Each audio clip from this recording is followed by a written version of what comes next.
Hi there, this is Jennifer and I'm glad you're here. Today I am creating 3D display cards. These are cards that lay flat when in an envelope but pop up to be great for display. Now I'm taking one design and I'm changing it so that there are 4 different sizes shown in today's video. So 4 different card sizes. Now I am using one specialty die set for this. However, you could just create your own. So stick with me because I have lots of tips to share throughout the video. I find it so beneficial to come up with ways to alter products so that you can use them in many more ways, and that's what today's video is about. Okay, so let's get started with this example. I think it's best to look at the completed card first. When it's in the envelope, it lays flat, but when it comes out, it pops up to go on display. I even show how to add a card to the back of it so you can write a hidden personal message. Now this style of card has been around for some time, and there are many different die sets out there to create something like this, although you could do so without a die set. But today I decided to use the Concord and 9th Card Stacks base die set. The reason I decided to use this today is because I love that arch along the top, and I thought it would be fun to show you how if you invest in a die set like this, there are many ways to stretch it to get more use and value out of it.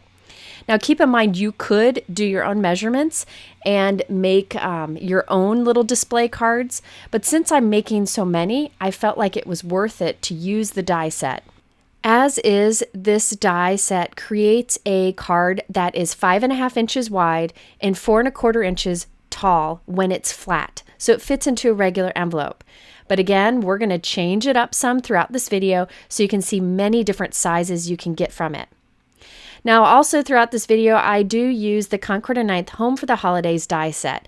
I'm crazy about this little die set and I went overboard with him. I love little houses, and this is particularly good because of the layering pieces to give the house a bit of dimension, and those little wreaths and little lights they won me over. I think this die set is hard to find, but you can always click the Notify Me button, but I think a few stores still do have it in stock, so I'll have that linked below. Now I'm making a bunch of houses, and so I thought I'd grab some favorite colors. I have Concord and 9th Grapefruit and Sorbet, and then for kind of a soft red, I am using Concord and 9th Honeysuckle and Spellbinders Wild Cherry. For the teal colors, I'm using Concord and 9th Aqua Sky, and then an older color from my favorite things. That's the darker of the two. For the trees, I'm using Lawn Fawn Noble Fir. And finally, I did end up adding blue houses. The lighter blue color here is Basil Serenity, and the darker blue is Hero Arts Lapis. Okay, so I did a bunch of die cutting. I love to die cut little pieces like this and arrange them. And here's a trick that is really helpful.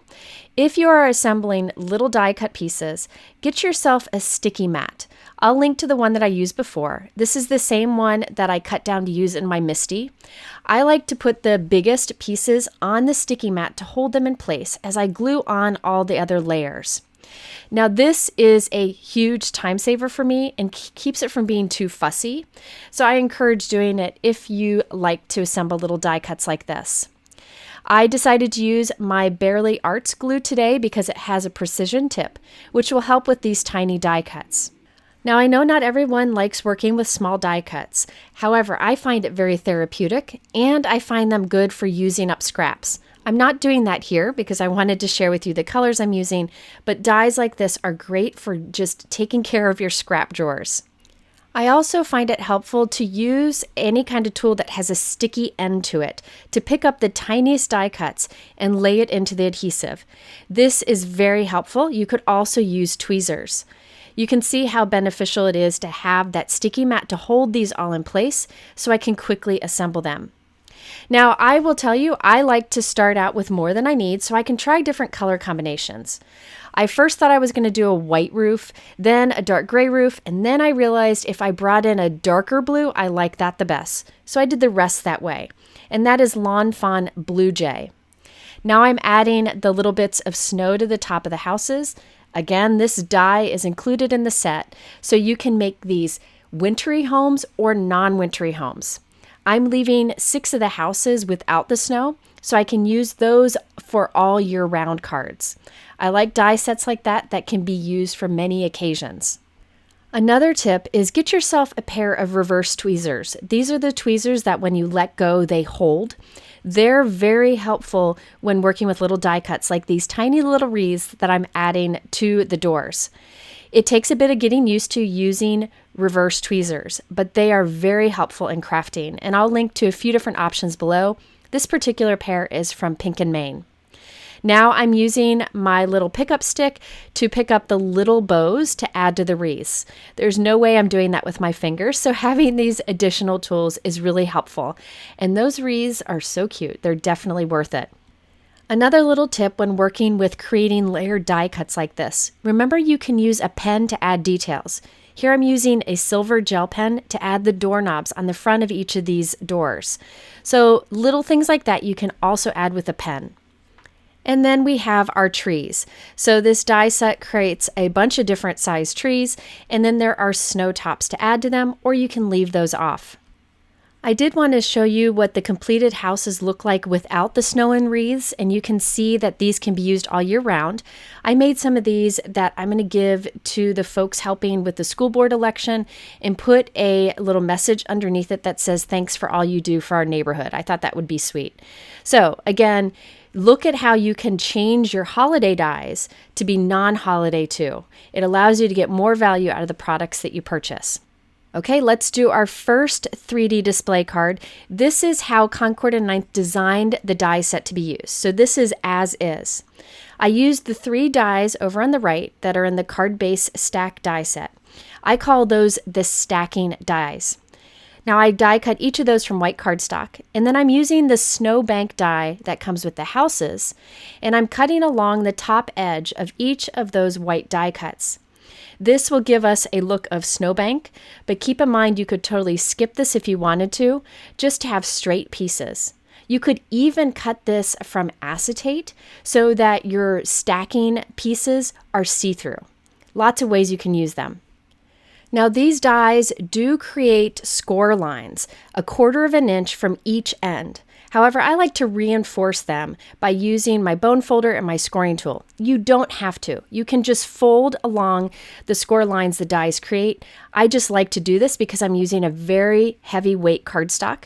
This is Neenah Classic Crest Solar White in 110 pound, so it just helps to get a nice crisp fold. So each of these pieces are folded 1/4 of an inch from each end. Next, I'm putting double-sided tape along those little flaps on each end of each of these pieces. I like to use Lawn Fawn double-sided tape because it's super strong and easy to use. However, you can use whatever double-sided tape you have. So now I have these 3 stack pieces with adhesive on the flaps on each end. Next, we take the card base and we're folding along the score lines that the die creates. Very easy to do. And by the way, this is Simon Says Stamp Sea Glass cardstock. I thought it'd be fun to stamp in that middle area, so I'm masking off the ends, so the ends next to the score line that the die created. This is Right at Home ink blending tape. I thought I'd give it a try, and so far so good, but you can mask it off however you want. Now I have my MISTI stamping tool and a background stamp from My Favorite Things. I'm lining that up so I can do a bit of tone-on-tone stamping in that center section. I stamped this with Concord and Ninth Aqua Sky ink for a tone-on-tone look, but you could do any kind of ink blending or night sky or anything that you want here. Before we assemble, I have one more stamp thing to do, and that is to add a greeting. I used the Concord and Ninth Tiny Trees Turnabout stamp set. I really liked that sentiment in the top left and felt that it fit really nicely on the bottom stack die cut. Now we can assemble our 3D display card. So I have my largest stack die cut, and I'm putting that into the base first. I'm removing the release paper from the left-hand flap. And I'm putting the edge of that flap right into the crease of the base and lining up the bottom of the die cut with the bottom of the base. So you can see that's tucked right there. The adhesive is facing up. I'll just close the flap on the blue base to grab that adhesive, and now we have this stack piece sticking out. Now we can take the medium stack piece, removed the release paper from the left-hand flap, and I'm laying it down on top of the other stack piece, making sure the bottom is lined up. And I have it moved over a little bit. I'm going to tape it there just to hold it so I can show you. You can see how the end of this flap is close to the score line of the other. It really doesn't have to be a certain amount, but I did it a little less than 1/4 of an inch. Now I can fold that blue flap down, and that grabs the second stack die cut. So now we have these 2 pieces sticking out. Now it's time for the 3rd piece. So I'm taking that and removing the release paper from the left end, lining that up along the bottom and over a little bit from the last stack die cut. I like to tape it there. I'm going to hold it up so you can see where that is. The adhesive there on that flap is facing up. Now I will just slowly close that blue flap to grab a hold of the exposed adhesive, and now all of our stack die cuts are attached on the left-hand side. You may have seen some torn paper on the blue. That's because I messed it up the first time, so you're seeing me do it the second time. Okay, now we can remove the release paper from the other end. You can do these all at once, and you'll see me show a few different ways of doing this throughout the video. But you always line up the bottom of the stack die cut with the bottom of the base, and then fold the blue flap over. Now here I'll put this one down, and I'm just going to tuck that right in, lay it all flat, and then press the blue flap onto it, and then do the same with the first flap. Again, I'll show you a few ways to do this throughout this video. I think everybody likes to do it a little bit different, so by seeing different options, you can try what works for you. And there we have it. There's our 3D display card.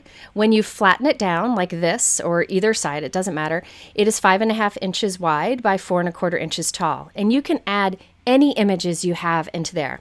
That's why I decided to use this die set in today's video, because it can be used with lots of other things. Now there are many little pop-up die sets like this out there, and you can do it without a die set. I like this particular one because of that curve along the top and the simplicity of the die cuts it creates. Okay, so we have our little houses, and I did put some Lawn Fawn pearlescent vellum behind each of the houses so that the windows had that little bit of shine to it. Now I'm gluing some of the die cuts to the different levels, those different stack levels. That's the key to these cards. You want some things glued all the way to the front, and some things glued on the different tiers or stacks. So you get that fun pop-up look when it comes out of the envelope. So I used 3 little houses along with some of the trees and the little lights that are included in the die set. I'm going to skip through a lot of this because it's just gluing it. Just use a strong liquid adhesive and glue your little die cuts or stamped images to the front or the back of those tiers. You can even glue some to the background too. I didn't do that on this card, but I will later on. So I dug through my stash and I found this older Memory Box Cabin Snowglobe die set, and it has this little Santa and reindeer die in it. So I cut that from dark gray cardstock, and I'm gluing that to the sky. I love to mix and match my different die sets together. I think it's a great way to get more uses from it, and that Santa looks great there in the sky. Now I'm putting some adhesive along the top edge of each of those stacked die cuts and along the snow on the top of the houses. Not doing it perfect, just a little bit of glue on it, as you can see me quickly do here. I then am pouring on some Tim Holtz Rock Candy Glitter. This is great for snow because there's no color to it. It really looks like snow when it dries. I also added a super tiny white pearl to the front reindeer, and I colored it red with my Copic marker so that we had Rudolph with a red nose. I didn't have a super tiny red pearl, but I had white, so I just made it red on my own. Okay, now I wanted to make this have a card in the back of it to write my personal message. So I die cut another of these card base pieces, and I'm cutting where the score lines are this time. So right along the score lines the die makes. I then am scoring about 3/4 of an inch from the top, it really doesn't matter where, and folding along that. That creates a little hinge, and I can glue this to the back of my 3D display card. It gives me a spot to write a personal message that's kind of hidden. I know some folks don't like to write just directly on the back of the pop-up display card, so this is a way to kind of hide that greeting. You could even stamp something on this and decorate this if you wanted to. However, I usually just write the message on the back on its own. It doesn't bother me to have it back there, but it's up to you. Okay, so let's look at the completed card. It flattens to fit into a regular A2 envelope, and then it pops up to be on display. And we have that card that I added to the back up there, just glued that hinge at the top, and now we can write our personal message inside. Here's a closer look at all the details that I added to the houses and to the snow. You can see the sparkle that the rock candy glitter gives. It's great for snow. And I didn't take time to really make sure it was perfect because I feel like the snowfall doesn't need to be. Look at those little lampposts and the wreaths on the houses. So much fun. And then we have the bright red nose on the reindeer. And remember, all you have to do is kind of squish it to one side, and that will be flat so you can slide it into a regular envelope. So this is how this die set was intended to be used, but now let's stretch it and get more uses from it. This next card, when flattened, is 5 by 7. I'm really liking this card size, and I thought it'd be fun to have a little card on the bottom front. So let's look at the completed card first. This is a 5 by 7 envelope. It flattens to go inside, and when you take it out, it pops up. So I've got all these little fun flowers sticking out from it. Some of them are even kind of floating there. And I have a little flap on the front to put a personal message. I thought this would be fun to put on display and could be done with a lot of different stamps and dies. Now this stamp set is the collab that Concord and Ninth has with Simon Says Stamp for STAMPtember 2021. Now I believe this has already sold out, and I'm very sorry about that. I didn't feel good yesterday, so I didn't get my video up on time. However, I will link below to some similar stamp sets that I think would work great for this, but I'm guessing you probably have something on hand that would work well too. So with this set, there are 2 stamps that you stamp together to create the word thank you in different colors. I'm using Concord and Ninth Oceanside and Aqua Sky ink. Now this Aqua Sky is a beautiful light ink you can stamp at once, but see, that's too light to go with the Oceanside, so I'm stamping it multiple times to get it to the color I want. And look at that. Multi-stamping with one color is a great way to really stretch your inks. You can have a light ink and a dark ink all in one ink pad. Okay, I then stamped some of the flowers in here. I'm going to show you the different inks that I used. I used a mix of Concord and Ninth and Simon Says Stamp saturated ink pads. These are foam ink pads, which I'm still trying to get used to. There are more of these coming out on the market. I really like the colors. You just have to do a light tap when inking the stamp. Getting used to it, but I'll share more tips about it in the future. Here's a look at the ink colors that I used. You can hit pause if you want to write these down. The 3 colors on the left, Perfection, Limalicious, and Blush, are Simon Says Stamp saturated inks. And on the right are Concord and Ninth inks, Marmalade, Poppy, and Buttercup. These are all beautiful colors, and the 2 lines work really well together. Now for the blues earlier, I used the Concord and Ninth Aqua Sky and Concord and Ninth Oceanside. Now let's create the base of the card. Again, I'm using the same Concord and Ninth die set, but we're going to change it up to fit this bigger card size. So this time, I'm starting with a piece of white cardstock that is 5 3/4 inches wide. It doesn't matter how tall it is.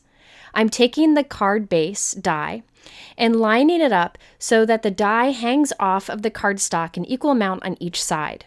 Now you could cut the die cut, then trim off the excess, but this works out really well. So you can see how the die is hanging off. So now I'll run that through my die cut machine, fold along the score lines the die makes. And now we have a piece that will flatten to be 5 inches wide. So it'll work for a 5 by 7 card. I die cut from white cardstock 2 of the stack dies. There are 3 in the die set. We did that last time, but this time I'm only doing the 2 larger ones.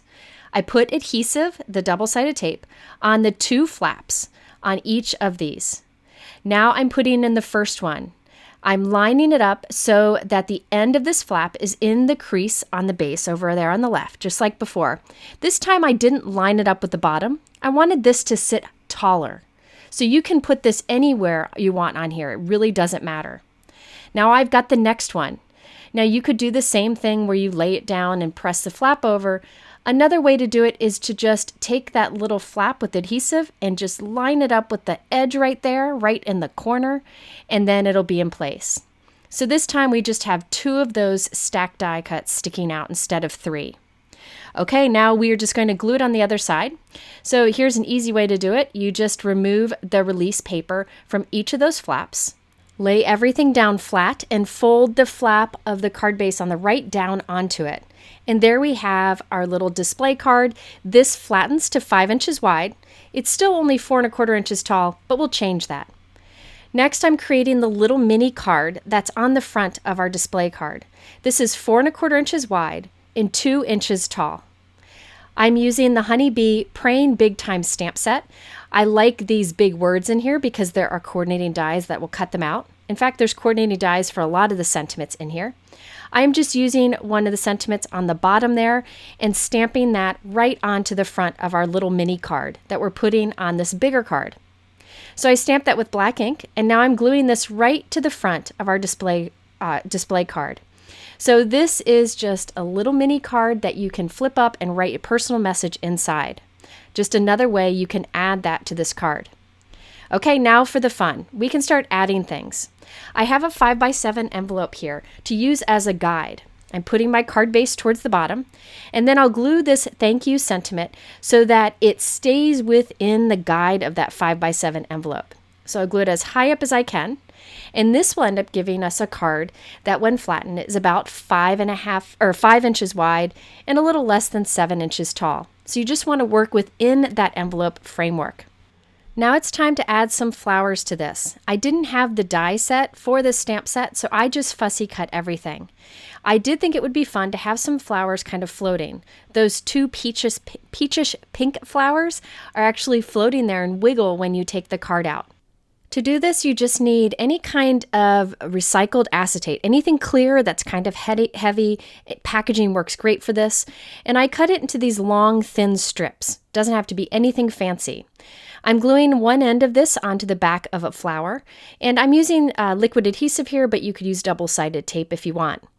I then did die cut a circle to sandwich on the other side of the acetate, but I really don't think you need to do that, so you could probably skip that step if you wanted. I did also add a little leaf to this, to the back of the flower, and then I'll glue this onto one of the stacks or the tiers of our white note card here. That way it kind of sticks up and is kind of floating there, it kind of wobbles around. So you just put adhesive on the other end of the acetate and then glue it onto one of the tiers. This also just adds to all the dimension that this card design has to offer. So here you can see how it kind of sticks up and floats around there. Okay, so I continued to add more flowers to this. For example, the sunflower here, I put adhesive on that and glued it to the second tier, so it's kind of peeking up. And then I glued a few other flowers here and there. All you need to do is make sure that your card can flatten freely to fit into the envelope, and everything stays within that 5x7 kind of guideline. Here is another one of the little flowers on acetate. This time I'm using some liquid adhesive, and I'm gluing this to the back of that yellow flower. So any way you want to glue these together is fine. Just always check to make sure it flattens okay to go in the envelope. So here's the card coming out of a 5x7 envelope. It pops up and stands up on its own nicely. I did add some yellow pearls to the center of the flowers and scattered here and there. So I was able to take that die set that was meant for a 4¼ by 5½ inch horizontal card, and I changed it up so I have a 5x7 vertical card. It's fun to make these little changes to products you have so you can use it more and get more value out of them. I also love how those little flowers are kind of floating up there thanks to those little acetate strips. Okay, now let's use that same Concord and 9th card base die and use it to create a vertical 4¼ by 5½ inch card. Our first one was horizontal. This one stands tall, and I think it's my favorite of all of them, especially with these houses and trees. Now this one does require a few additional changes, but not anything that's too complicated. This time I'm starting with white cardstock that is 5¼ inches wide, doesn't matter how tall, and I'm once again putting the card base die so that it hangs off an equal amount on each side. So I just tape it there, run it through my die cut machine, and we end up with this piece. This time, instead of using the score lines the die makes, I'm creating my own, and I'm creating them 1 inch from each side. So I'm using my bone folder and my scoreboard and scoring 1 inch from each end. The little score lines the die creates, I'm going to ignore. Just leave them there, pretend they don't exist. Okay, so now this, when flattened, will be 4¼ inches wide. So it's just a little more narrow than before, and it still has that fun arch across the top, which I really like. Now this time we have to create our own stack die cuts. So instead of using the 3 dies, I cut my own. They are all 3¾ inches wide. Doesn't matter how tall, but I did 2¼ inches, 1¾ inches, and 1¼ inches tall. I have it up on the top of the screen. But really all you need to do is make sure that they're 3¾ inches wide. Now we need to do the score lines for the flaps. So I'm scoring 1/4 inch from each end on each of these pieces. Super easy to do. I did decide I wanted these to look like snowbanks. So instead of using the die this time, I'm going to be lazy and just use my scissors and create my own snowbank. So I'm just kind of cutting the top edge of each of these into a curve. If you were doing like a floral scene, you could also use maybe a scallop border die here or something to create a fun decorative edge. Okay, so next I put my adhesive onto each of those flaps on both sides of all 3 pieces. Then we can assemble our little 3D display. Starting with the biggest one first, removing the release paper and tucking the edge of that flap in over there on the left with the crease on the card base. This can be as high or as low as you want. I'm putting this one higher so that we can build this card taller, because remember this is going to be a 5½ inch or 5½ inch tall card. So I really want dimension on it. So I put this up a little bit higher. Now I'm coming in with the next one, and this you can eyeball. You do not have to have this in a certain spot. You just want it close to your last one. And this one I moved down a little bit, and there we have our second piece added in. Once you've done this once or twice, it's really easy to figure out what to do. In this one, I always put the last one right in the corner. So it's right on that front corner, and there we have our 3 pieces sticking out. Now I can lay all of these flat, remove the release paper from each, and then we will fold the right side flap of the card base onto it. So I'm removing the release paper from each of these, making sure the bottoms are all parallel, and then we fold the flap on the right. Sorry that I did this all in white cardstock, but I'm hoping that the first demonstration I did on the blue cardstock shows it a bit better. Okay, so now this, when flattened, is 4¼ inches wide. Now I have an A2 envelope here to work as a guide, so I know how high up I can glue this house die cut. Once I've glued it there, now my card is 5½ inches tall. So now I can add anything on here that I want. I thought it'd be fun to make it kind of look like a hillside scene, and I'm gluing all of my houses onto the different tiers. Now you could do lots of things here. You could do like a green hill and have little trees, or you could do just flowers. You could do balloons coming out using some acetate, many things you can do. But I thought these houses and trees were perfect here. So I continued to add a lot of the trees into the different tiers. I didn't use any acetate strips this time, but I did want some floating sentiments. I'm using the Concord & Ninth Mix and Match Holiday Sentiment Stamp Set. This is one of those cool ones that allows you to create a bunch at once.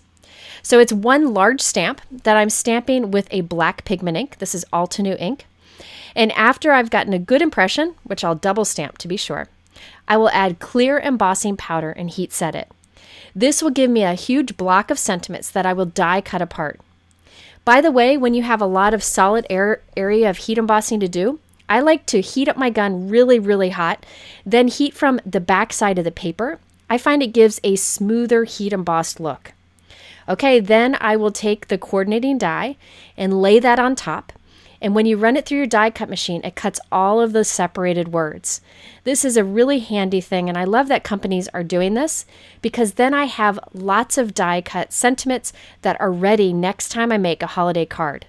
I find that this one, the die lines up really well with the sentiments, and I like that it's reverse, so you end up with what looks like white heat embossing on colored cardstock. So I took Peace, Love, and Joy from here, and I'm gluing them onto the different tiers. And I'm actually gluing them onto houses or trees, so it kind of looks like they're floating. I could have put these on little acetate strips so they were actually floating, but this seemed easier at the time. So let's look at the completed card. It's in an A2 envelope. When flattened, this card is 4¼ inches wide and 5½ inches tall. I did add some of the rock candy glitter from Tim Holtz just to make it look like the snowbanks are glistening a bit. And I did add a From All of Us stamp sentiment to the front panel. And I'll show you what stamp set that is from a little bit later in this video. I did not add a card flap to this one. In this case, I would just write my personal message on the back, but you could add a flap to the back like we did on our first example. Here's a closer look at the glitter on the rooftops, those floating little sentiments, and the details on the houses. So in this case, I was able to create a taller card by making a few simple changes to that base die set. Okay, now my last example is a slimline card. And once again, I used that base die set. So we just stretched it by doing a few tricks. Here's a look at the completed card. It fits in a regular letter envelope. It ends up flattening to be about 8.5 inches wide by 3.5 inches tall.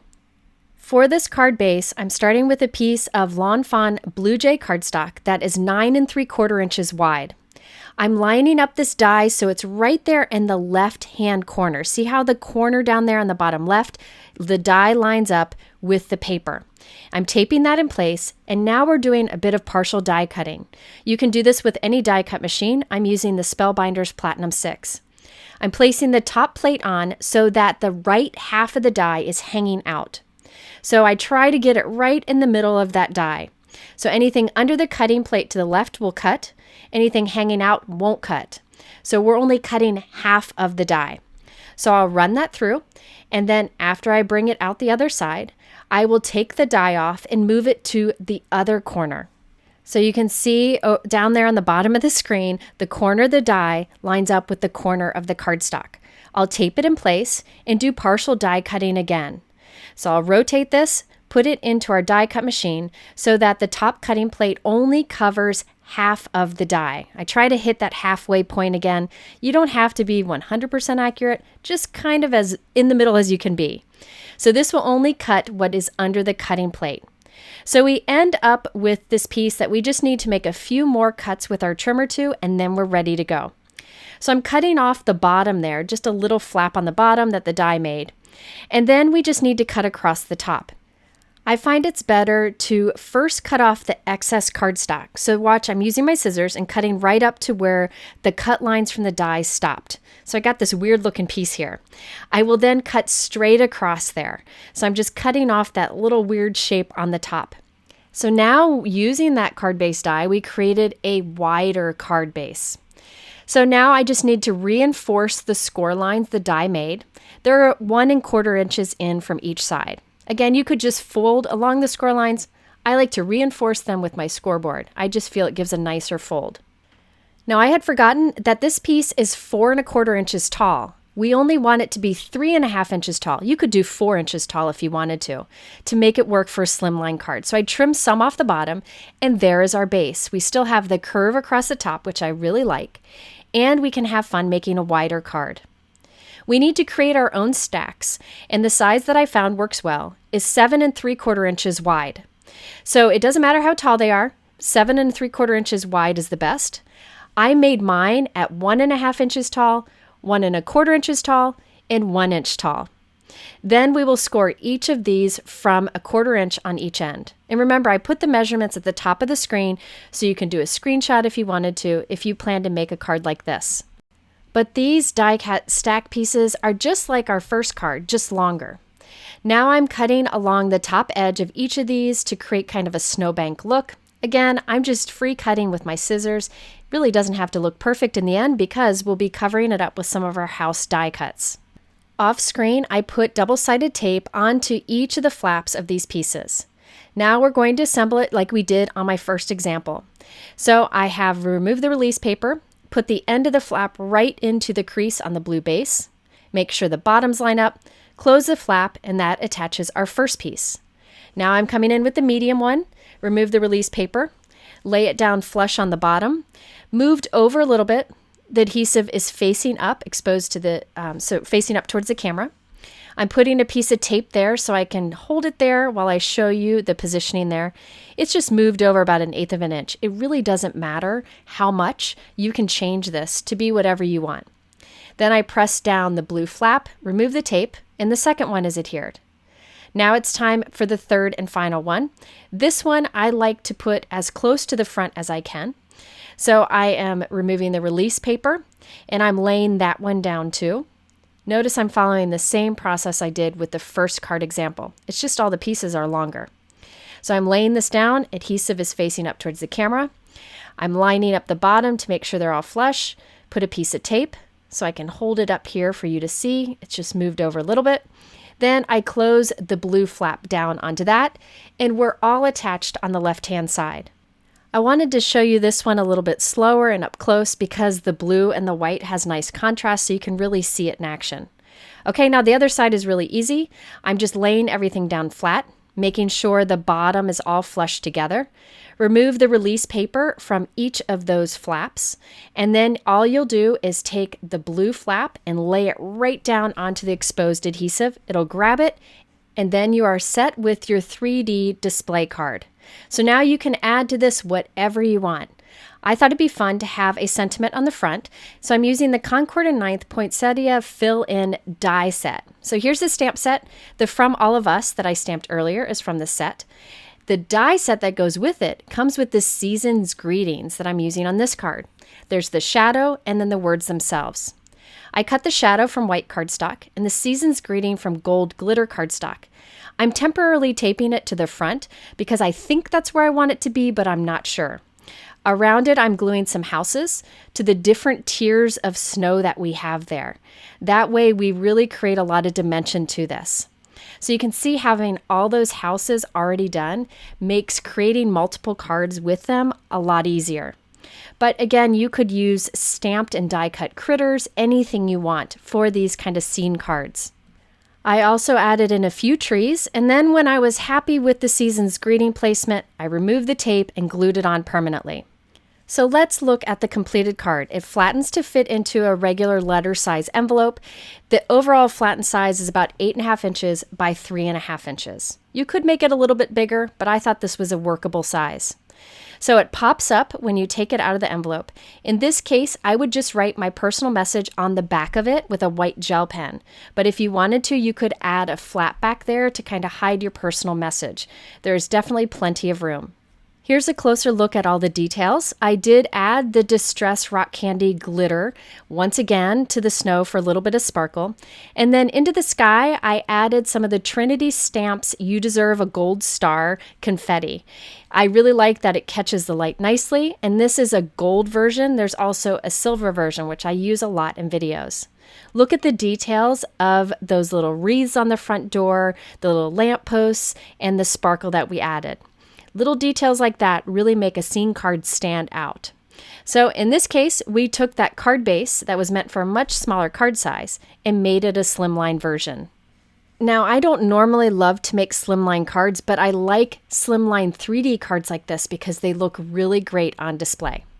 Okay, so I hope this video is helpful in getting you to look at your dies differently and how you can really stretch their use. I will link below to the supplies that I used today in my YouTube description, but I encourage you to check the link at the top that gives a visual supply list. It's much easier to follow and everything will be included on there. Or you can go to my blog where I have photos of everything and all the supplies.